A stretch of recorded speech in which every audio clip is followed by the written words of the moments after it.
And now with more on the death of 16-year-old Jana Zakarna, former senior legal advisor to the IDF Legal Department, Lieutenant Colonel Reserves David Benjamin. David, thank you so much for being with us. Will anything happen to the IDF shooter? What, if anything, any supposed justice will the Zakarna family receive? Well, at the outset, there will always be an investigation, what we call an operational debriefing. That's not an official criminal investigation, but in every such case, there will be such an investigation as a start. The results of that investigation will be brought before the Military Advocate General, and her job is to decide whether the findings warrant the opening of a criminal investigation by the military police. I don't think we've reached that stage yet. Again, on the face of it, I don't know if we have any material which would suggest that the killing was somehow deliberate, intentional, or somehow violating the laws of Israel or international law, but that remains to be seen as a result of the investigation.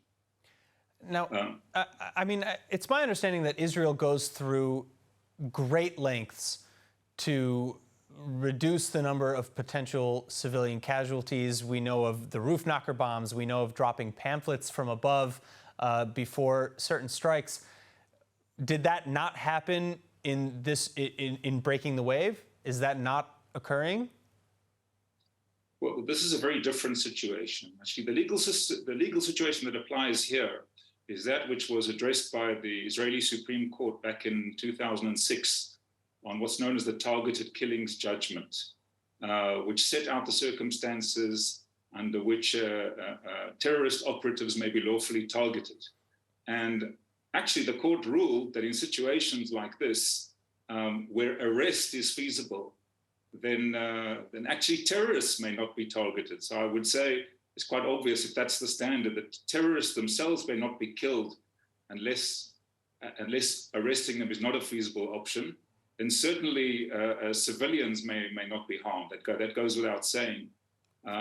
In most of these operations, the aim is to arrest perpetrators of terrorist activity, ongoing terror activity, and it's always based on actionable intelligence. And I think actually the fact that our forces encounter armed resistance and getting to these firefights, very fierce firefights, actually just vindicates the intelligence. The fact that these raids are justified.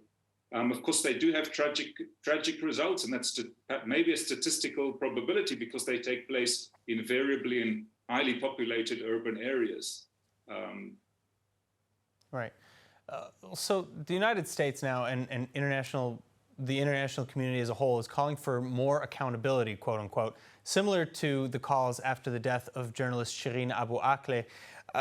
Do you see this story really blowing up internationally in the same way? Well, you know, perhaps what set Shireen Abu Akleh's tragic death aside was the fact that she was A, a journalist, and B, an American citizen. So that would kind of add to the lobby elements who would be involved in the investigation, in complaining about the circumstances of her death. The young woman in question who was killed recently, as far as I know, she's not an American citizen or a journalist.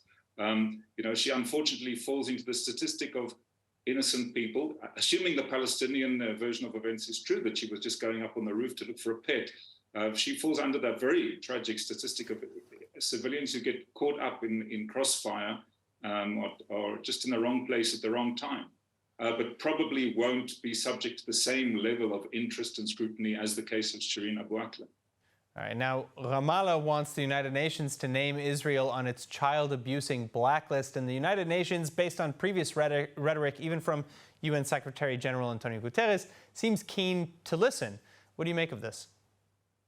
As far as the United Nations is concerned, I would say a large part of the United Nations, not all UN bodies, but a majority of them perhaps, they are pretty much a lost cause as far as Israel is concerned. It wouldn't be the first time that Israel has been blacklisted in some forum or other.